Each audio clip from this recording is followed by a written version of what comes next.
In this lesson, we're going to introduce integration problems to non-uniform acceleration. So in the previous lesson, we looked at some differentiation problems, and now we'll mix in some integration problems as well. But first of all, I just want to recap the hierarchy of displacement, velocity, acceleration. So we learned S was displacement, and we go down to velocity by differentiating with respect to time. So if we dt, we get from displacement to velocity. And if we differentiate with respect to time again, we get acceleration. Well, knowing what you do from pure maths about integration being the opposite of differentiation, then to get back again, we must just integrate with respect to time and integrate with respect to time again. So basically, differentiate to get from displacement to velocity, differentiate to get from velocity to acceleration, integrate to get from acceleration to velocity, and then integrate again to get back to displacement. And that sort of makes sense, again, knowing what you know about integration being the opposite of differentiation. But one thing that you've got to watch out for is unknown constants. The plus c and these problems is going to be key, and you mustn't forget the plus c. So let's dive straight in with this example here. So a particle has velocity v meters per second at time t seconds and is given by that v equals t squared plus 2t plus 3. And we're always, unless stated otherwise, going to make an implicit assumption that t has to be bigger than or equal to 0. So sketch the velocity time graph. So we can see it's a positive quadratic, and let's have a look on our calculator where the roots would be for that positive quadratic. So polynomial degree 2, we've got 1t squared plus 2t plus 3, and we can see that there aren't any roots, which makes sketching it a little bit easier. So there's the axis there, and we know it's a positive quadratic, and as we can see there, it has y-intercept 3, so it's going to look like this.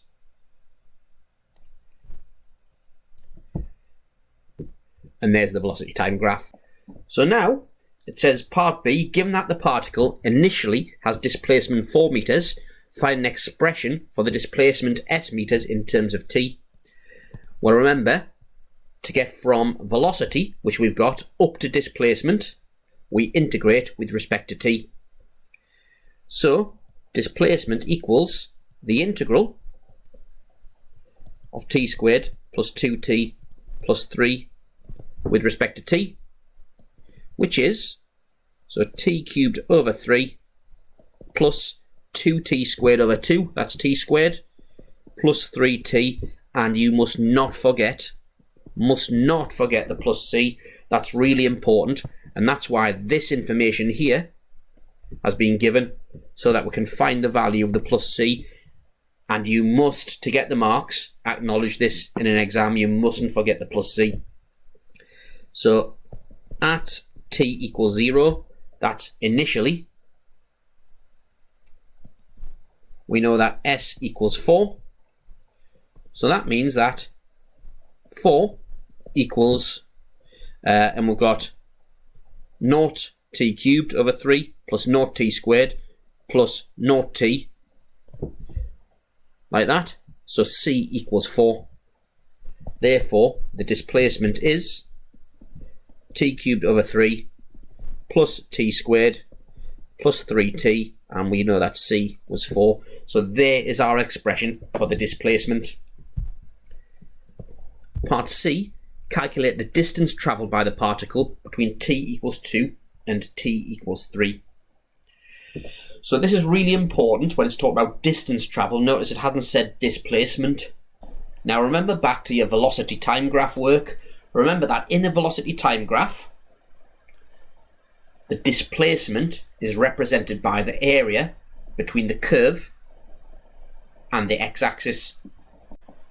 Now if the curve goes below the x or time axis, as it's labelled in this case, then that corresponds to a negative displacement. But this question specifically asked for distance. Distance can never be negative. So luckily, in this example, the curve never does go below the time axis. Therefore, we don't need to worry about it. So there's two ways we can do this. Calculate the distance travelled by the particle between t equals 2 and t equals 3. Well, we could let t equal 3, which means that the displacement s at this point would be 3 cubed over 3 plus 3 squared plus 3 lots of 3 plus 4, which is equal to,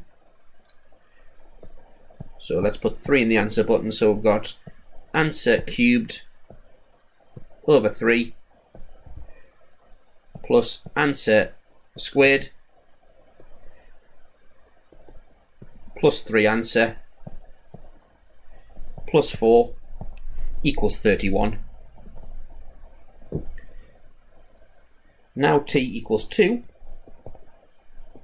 which means that s equals 2 cubed over 3 plus 2 squared plus 3 lots of 2 plus 4 equals, and let's put that in there, so 2, save that in the answer button, recall our previous working, then press equals, is 50 over 3.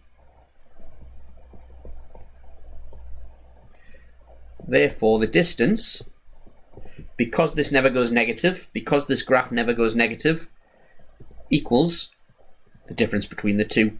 It's at displacement 31 at t equals 3, it's at displacement 50 over 3 at t equals 2, and the graph has never gone negative, therefore it's just the difference between the two.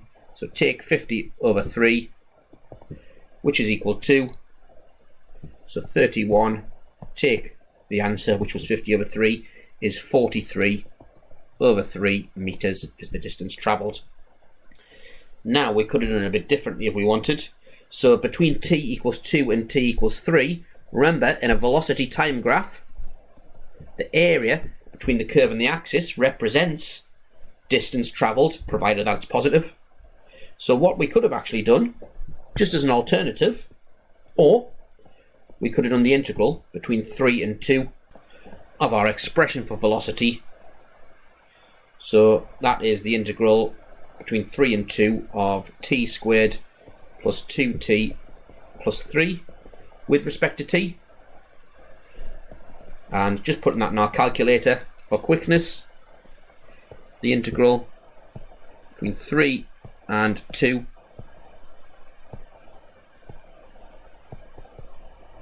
of t squared, or in this case x, because the calculator doesn't have a t button, so x squared plus 2x plus 3, and hopefully if we're right it's going to give us 43 over 3, which indeed it does, 43 over 3 meters.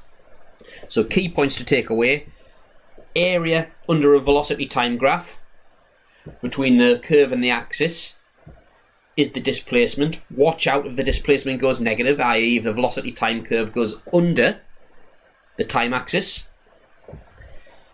Always remember the plus c. And an alternative way to find out a displacement is to integrate between two limits. But again, beware, you must be sure that the graph doesn't go below the time axis. Otherwise, you won't be calculating distance, you will be calculating just displacement. And the next example we're going to do is going to illustrate that. So there it is there. A particle has velocity v meters per second at time t seconds, given by v equals 2t minus t squared.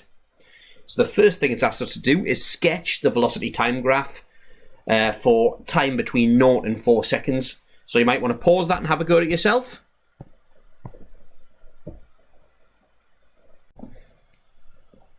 So first of all, we'll find out what the roots of this quadratic are.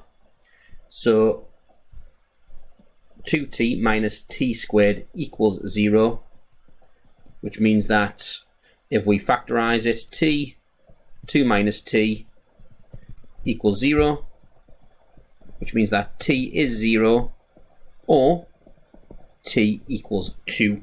So they are the two solutions. So it's an upside down quadratic, a negative quadratic with those two solutions. So there's the axes there, and it will look something like this.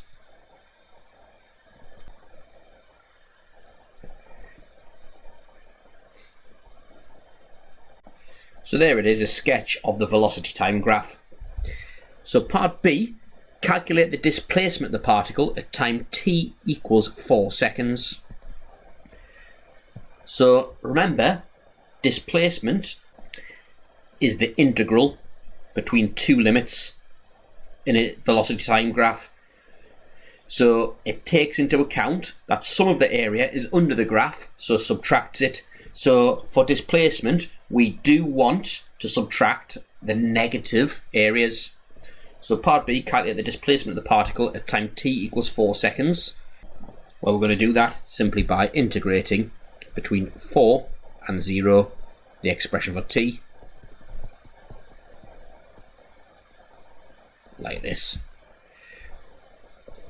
And let's show full working.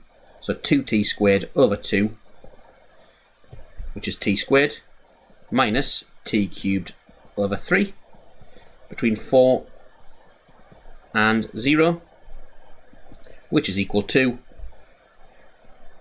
4 squared minus 4 cubed over 3, take 0, equals, and let's just put that in there, 4 squared take 4 cubed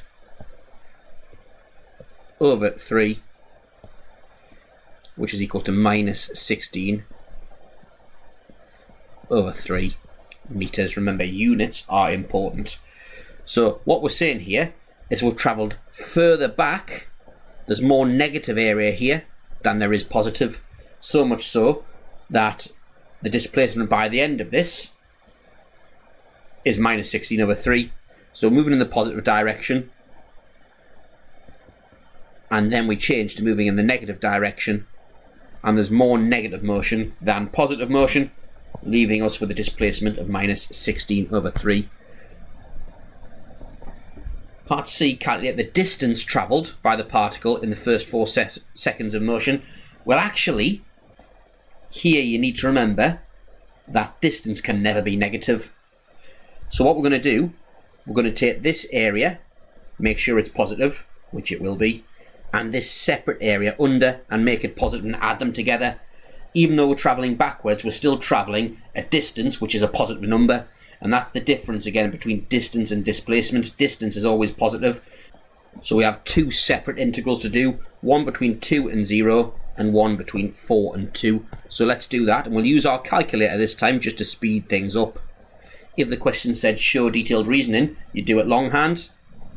But the integral between 2 and 0 of 2t minus t squared dt equals, let's put that in the calculator, the integral between 2 and 0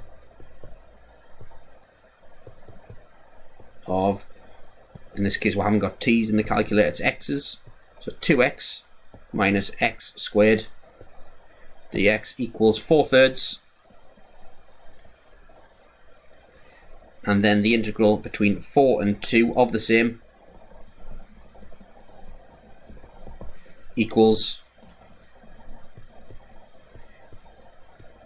so that's between 4 and 2, minus 20 over 3. And now we can see, by the way, where we got the minus 16 over 3 from, because minus 20 over 3 plus 4 over 3 is 16 over 3. Therefore, the distance is equal to 4 over 3 plus 20 over 3, which is equal to 24 over 3, which is 8 meters. And there is the difference between distance and displacement. Displacement we can just integrate between two limits. Distance, we must make those positive before we start adding things together. Must remember that. Key point. Now have a go at all the questions which will combine all of these ideas, including a few differentiation problems. Check the answers as you go.